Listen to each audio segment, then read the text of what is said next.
His wife said, "Every day with him was nothing but regret. I wish I could end this nightmare." And he helped her to end it in a shocking way. Why does everyone think my marriage is heaven on earth? Honestly, Mum, every day with him is nothing but regret. I wish I could end this nightmare. Those were the venomous words Jessica Lawson said in front of her family and friends, humiliating her husband the way someone throws out yesterday's garbage.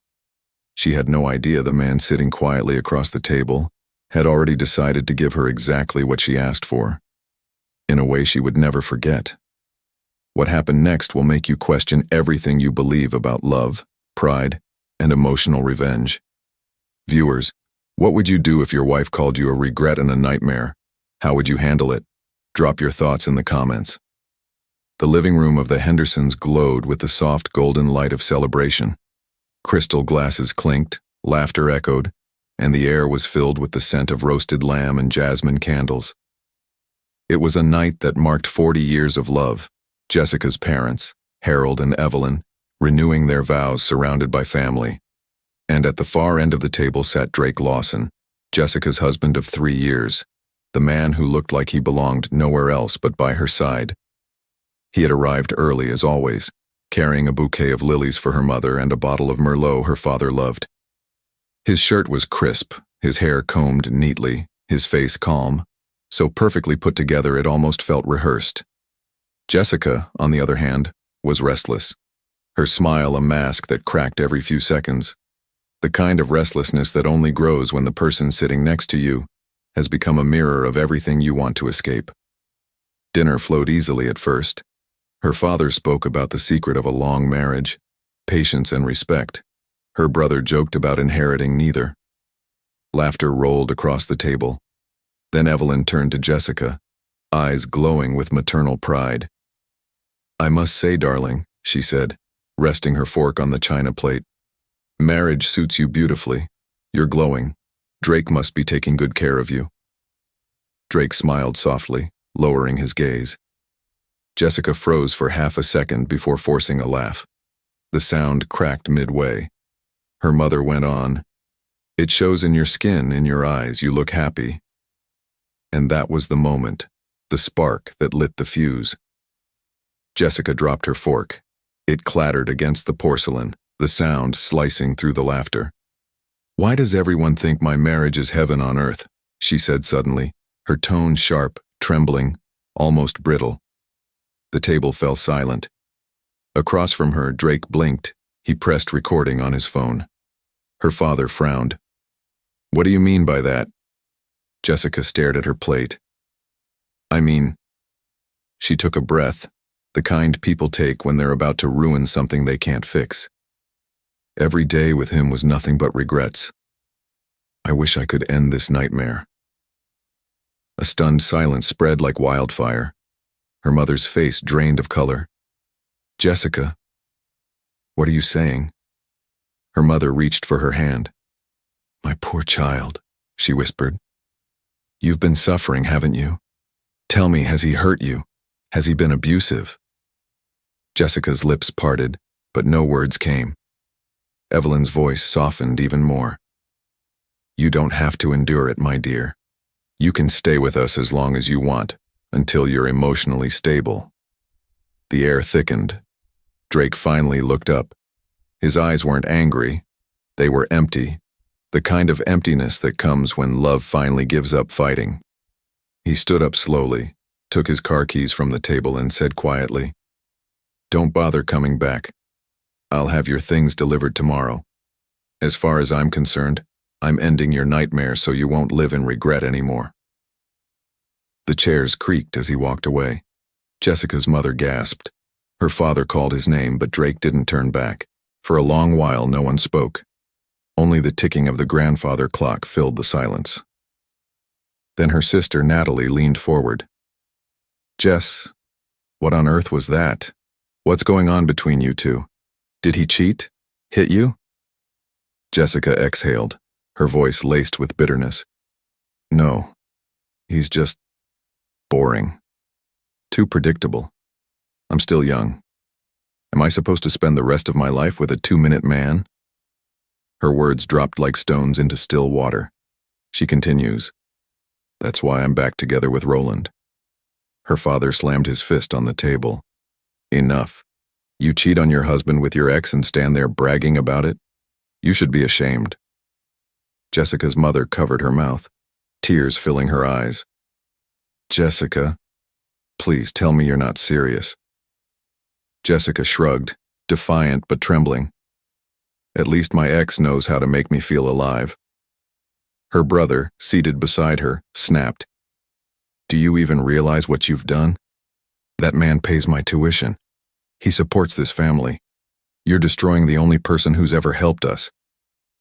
Jessica looked around the table, every face filled with disbelief, shame, anger. For the first time that evening, the wine turned sour in her mouth. Her father rose, voice trembling with fury. "First thing tomorrow morning, you go back and apologize. No marriage is perfect. Look at your mother and me. 40 years of arguments and forgiveness. Go fix what you've broken." Her mother shook her head weakly. "No. Let her stay here tonight. When Drake calms down, we'll talk to him." But deep down, everyone in that room knew Drake Lawson wasn't coming back. Something in his silence had said it all. Outside, the night stretched long and quiet, the sound of Drake's car fading into the distance, leaving only one truth behind. Jessica's words had just turned a loyal husband into a stranger. The drive home was long and quiet, the kind of silence that doesn't comfort, it suffocates. The road shimmered under the amber streetlights as Drake Lawson's car rolled through the Houston suburbs. He didn't turn on the radio, didn't blink much either, just drove, hands steady on the wheel, his eyes hollow yet focused. The words kept echoing in his head like a haunting melody he couldn't turn off. "Every day with him is a regret. I wish I could end this nightmare." He had heard a lot of cruel things in life. Clients rejecting his proposals, investors mocking his conservative designs, but nothing had ever cut as deeply as the woman he loved calling him a nightmare. When he finally parked in the driveway, the night seemed too still. The porch light flickered as if it couldn't decide whether to stay alive or burn out completely. Drake stepped out, walked into the house he built with his own hands, a place once filled with laughter, warmth, and the scent of her vanilla lotion, and stood there for a moment, staring at the framed photo on the wall. Their wedding day. Jessica's smile in that picture had always been his anchor. But tonight, even that looked like a lie. He placed his car keys on the counter and poured himself a glass of water. His reflection in the kitchen window looked older than it did that morning. Tired, betrayed, almost foreign. He took a slow sip, his throat burning as if the water were acid. Then, as if his body moved on its own, he sat down on the couch and closed his eyes. The memories came rushing in uninvited, raw, painful, unrelenting.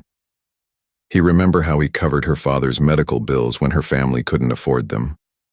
How he once drove 4 hours through a storm just to surprise her with flowers because she had said she felt unseen. And in every memory she was smiling. Until she wasn't. He remembered the first time she called him boring. It was supposed to be a joke. They had been watching a romantic movie, and she laughed, saying, "You could never pull off something that passionate. You're too boring." He had laughed with her, but something small inside him cracked. Then came the subtle humiliations, the sighs when he kissed her, the way she turned her face when he held her, the nights she claimed she was tired, yet smiled secretly at her phone under the sheets. He never asked questions. He loved her too much to suspect her of anything worse than boredom. But tonight she had stripped away the last illusion. Drake took out his phone and replayed the audio. Her voice came through crisp and clear. "Every day with him is a regret. I wish I could end this nightmare."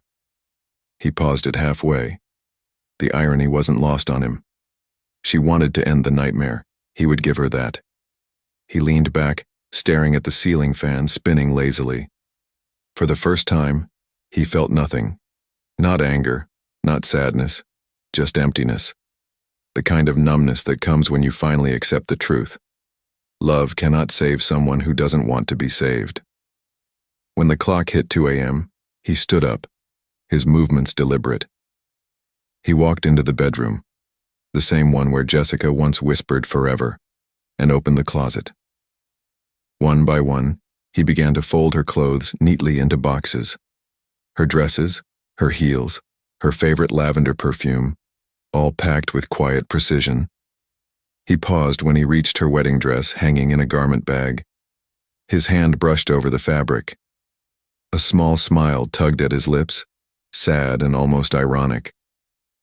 "You called me your nightmare," he whispered. "But I think I'm the one who's finally waking up." He zipped the bag shut and placed it beside the boxes. Outside, the rain started, a slow drizzle tapping against the windows. It felt like the house was weeping for them both. Morning crept into Houston with a gray quietness that matched the Lawson house perfectly.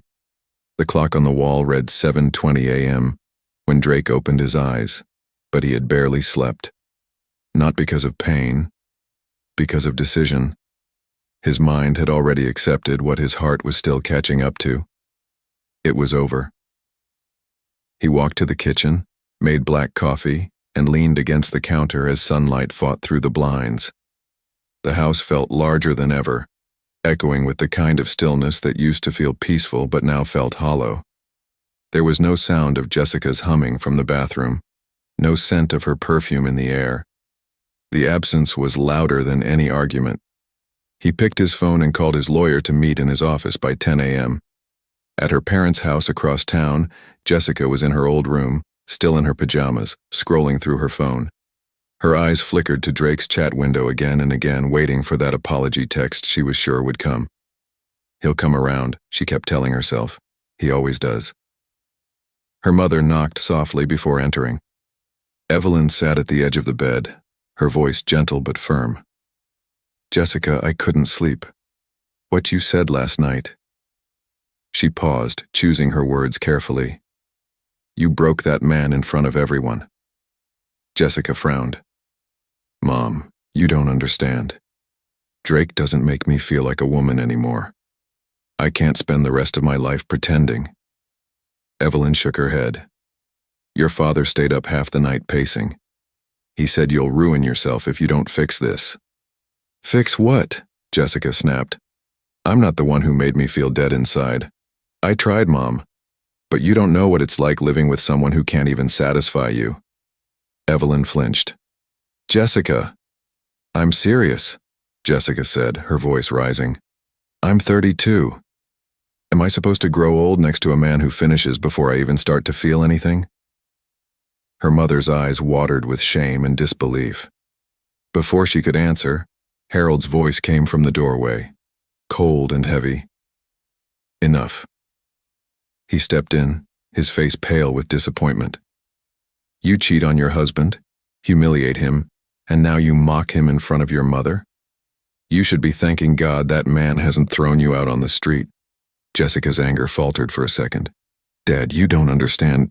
"No, you don't understand," he thundered. "Your husband carried this family for 3 years, paid your brother's tuition, helped with my hospital bills. He gave you everything, and you stood there and spat on him like he's nothing." Tears welled in Jessica's eyes, but pride wouldn't let them fall. "Maybe I just wanted more than comfort and kindness," she muttered. Her father's voice softened, breaking slightly. "And maybe you don't deserve even that." The words hit her harder than she expected. She turned her face away, biting her lip. Back at the city's financial district, Drake sat in his lawyer's glass-walled office. His demeanor was calm, collected, surgical. Paul, his attorney, adjusted his glasses as he scanned the recording. "She said this in front of her entire family?" Drake nodded. "And I want this process clean, no drama, no reconciliation attempts." Paul smirked faintly. "That's the voice of a man who's done being the nice guy." Drake said nothing, only leaned back. "I'm done being the fool." Paul tapped on his tablet. "All right. Given your trust structure, she can't touch your company or assets. Consider it done." When Drake left the office, there was no satisfaction in his face. No smirk. just quiet resolve. Revenge wasn't something he sought. It was something that had arrived naturally, like gravity. He spent the afternoon at work, focused, robotic. Employees greeted him. He nodded, but his mind was elsewhere. That evening, he packed the rest of Jessica's belongings, every necklace, every photograph, every little item she'd ever left scattered around the house. By nightfall, the boxes lined the foyer like silent witnesses. At her parents' home, Jessica's pride was finally starting to crumble. Every hour without a text made her chest tighten. She replayed their last fight in her head, wishing she could undo it, wishing she hadn't been so cruel. Her phone buzzed. Heart racing, she snatched it up, only to see a message from her ex, Adrian. "Missing you badly. Can't wait to see you again." She stared at the screen, suddenly feeling disgusted. What was she even doing? Adrian wasn't love. He was escape. But Drake had been her home. That night, she didn't sleep. She kept checking her phone, waiting for forgiveness that never came. And across the city, Drake slept soundly for the first time in years, the faint sound of rain tapping against the window like closure. The third morning after the dinner, humiliation broke with an eerie calm. Drake Lawson woke before dawn, shaved, and dressed with the precision of a man heading to war but without the noise. His lawyer had called him that the papers are ready. At exactly 1 p.m., the divorce packet sat sealed in a thick manila envelope on his kitchen counter, the ink still drying beside his signature. Drake stood in the living room, surrounded by 5 neatly packed suitcases and 3 taped boxes. Jessica's life, reduced to labeled compartments. Her perfume bottles wrapped in tissue, her designer heels cushioned with newspaper, her wedding dress folded carefully at the bottom of one box.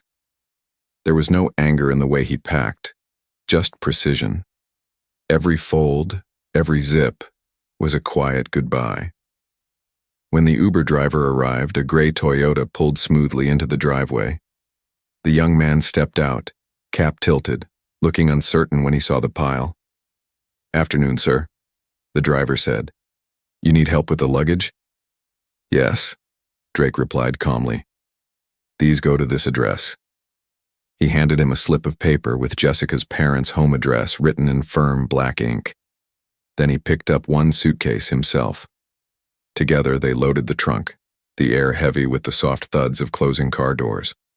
Before the driver climbed in, Drake handed him the manila envelope. "Deliver this with the luggage," he said. "Directly to the recipient, Jessica Henderson Lawson. Handle it carefully, and here," he slid a $100 bill into the man's hand. "For the inconvenience." The driver nodded, slightly stunned by the extra pay. "I'll make sure it gets there safe, sir." "Thank you," Drake said quietly. As the Uber rolled away, Drake stood on the driveway watching it disappear down the street. No expression, no tears. Only the wind stirred his shirt. Then he turned, locked the door, and drove off in the opposite direction. At the downtown branch of Southern Fidelity Bank, the marble floors gleamed under the fluorescent lights. Drake met with Mr. Keller, his account manager, a stout man with silver hair who had managed the Lawsons' accounts since their wedding. "Good to see you again, Mr. Lawson," Keller said as he gestured for Drake to sit. "You mentioned on the phone, urgent access changes?" Drake nodded, sliding a folder across the table. "Effective immediately. Revoke every supplementary card tied to my primary accounts, Jessica Lawson, Evelyn and Harold Henderson, and Aaron Henderson. Block their usage and disable online access. I'll handle any fallout." Keller hesitated. "Sir, Mrs. Lawson is listed as an emergency contact." "She's no longer my wife," Drake said, his voice even, almost kind. Keller blinked, then nodded. "Understood." While Keller typed, Drake leaned back in the chair, hands folded. He wasn't vindictive, he was precise. Every keystroke sounded like closure. When Keller finally looked up, the last trace of Jessica's financial reach had vanished. "All done," the banker said softly. "You'll receive the confirmation by email." Drake stood. "Thank you." As he walked out, sunlight flooded the lobby windows. For the first time in 3 years, it didn't feel harsh. It felt like freedom. Across town at the Henderson residence, panic was setting in. Aaron, Jessica's younger brother, sat at the dining table with his laptop open and a cup of coffee untouched beside him. "That's weird," he muttered, refreshing his screen. He clicked Submit Payment again. Another red warning flashed. Transaction declined. "Mom," he called. "Something's wrong with Drake's card." Evelyn frowned. "Maybe it's the network." Aaron tried again. Same result. "No, it says payment method removed by account holder." The room went still. Harold looked up from the newspaper, his eyes narrowing. "Removed? You mean Drake cut the account?" Before Aaron could answer, the low hum of an approaching car broke the silence. Tires crunched on the gravel driveway. They looked out the window. An Uber pulled in. The driver stepped out, opened the trunk, and began unloading suitcases. Evelyn's breath caught. "Oh, God." Jessica came running down the stairs, barefoot, hair messy, heart racing. "That's him! It must be him!" she cried, rushing toward the door. But when she flung it open, her smile died instantly. The driver stood there holding a clipboard and the manila envelope. "Delivery for Mrs. Lawson," he said politely. "From Mr. Lawson. He said to give this to you personally." Jessica's hand shook as she took it. Behind her, Harold and Evelyn watched wordlessly while Aaron helped carry in the luggage. The driver nodded, climbed back into the car, and left. The front door closed. Jessica tore the envelope open, her eyes scanning the bold black letters. Petition for dissolution of marriage. Her breath hitched. The pages fluttered as she read line after line, Drake's clean signature at the bottom, the company seal, the stamped date. Today. Her knees buckled. "No," she whispered. "He can't do this. He can't." Her father took the document from her trembling hands, scanning it silently. When he finished, he exhaled slowly, voice grave. "It's legal, Jessica. Final. He's already filed." Her brother's voice cut through the silence. "He blocked everything. I can't even pay for school anymore." Jessica's world spun. She sank onto the couch, eyes wide and empty. He actually did it," she said, more to herself than anyone. "He really ended it." Her mother touched her shoulder gently, whispering, "You asked for an end, my child. He only gave you what you said you wanted." Outside, the Uber drove off, leaving behind the quiet hum of an engine fading into the distance. Inside, Jessica sat frozen among her boxes and memories, the house that once felt safe now echoing with her own words. "Every day with him is a regret. I wish I could end this nightmare." Only now she realized Drake had helped her end it. Completely.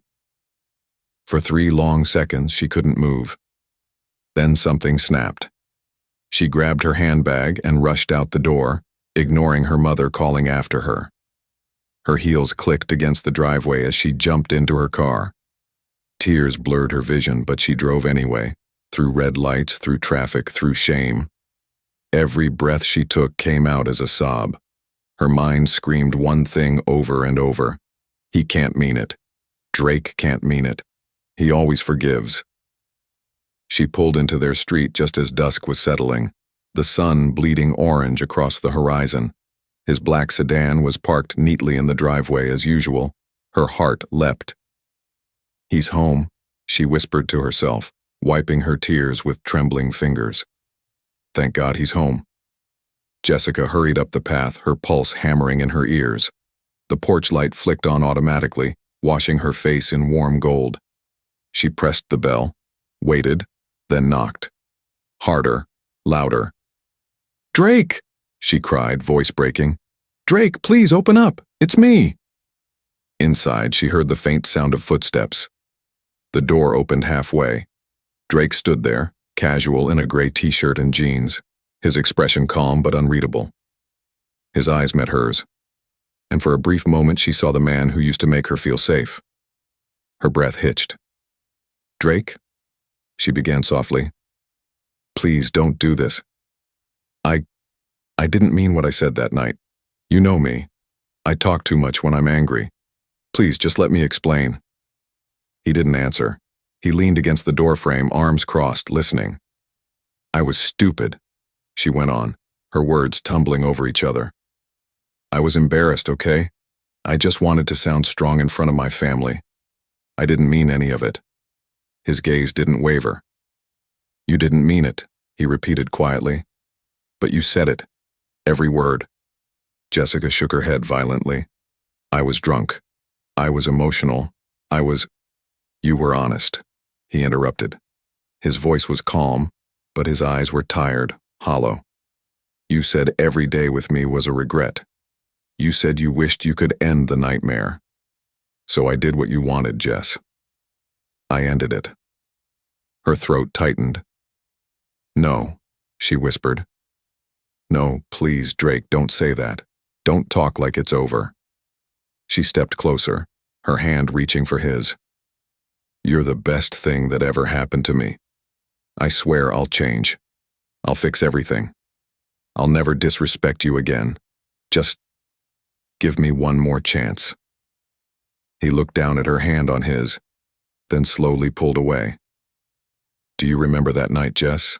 he said softly. "When you laughed at me for bringing you roses after your bad day at work? You said you didn't need flowers. You needed fire. You made me feel small for loving you quietly." Her tears spilled freely now. "I didn't mean it," she sobbed. "I was wrong. You were perfect, Drake. I was just too blind to see it." He smiled faintly, sadly. "You were right about one thing, though. I am boring. Boring enough to forgive everything you did, but not foolish enough to forget what you said." Jessica dropped to her knees on the porch, clutching his leg, her voice breaking. "Please, Drake, don't throw us away. I'll go to counseling. I'll do anything. Please don't shut the door on me." He looked down at her, his face a picture of quiet sorrow. For a long moment he said nothing. Then he knelt slightly so they were eye level. His voice was almost a whisper when he spoke. "You called me your nightmare in front of your parents, Jess. You made me look into the eyes of the woman I love and hear her say she regrets me. That kind of wound doesn't heal. It just stops bleeding." Her sobs grew louder, desperate. "Drake, please." He reached out, gently brushed a tear from her cheek and said, "You ended us that night, not me." Then slowly he stood and stepped back inside. "Goodbye, Jessica." The door closed with a soft click that sounded louder than any scream. Jessica stayed there on her knees, pounding her fists against the door, crying his name. "Drake, please, I'm sorry, I'll change. Please, open the door." But there was no answer. Behind the door, Drake leaned against the wall, eyes shut, tears finally escaping. But he didn't open it. Not this time. Outside, Jessica kept crying until her voice cracked, until the porch light flickered off and the night swallowed her whole. The same night she once called a nightmare now wrapped her in the silence she had created. And as she lay there on the cold steps, one truth echoed through her chest. Drake hadn't ended her nightmare. He had simply stepped out of it, leaving her to live inside it alone. Viewers, do you think Jessica deserves a second chance with Drake? Drop your thoughts in the comments and don't forget to like and subscribe for more interesting and true-to-life stories.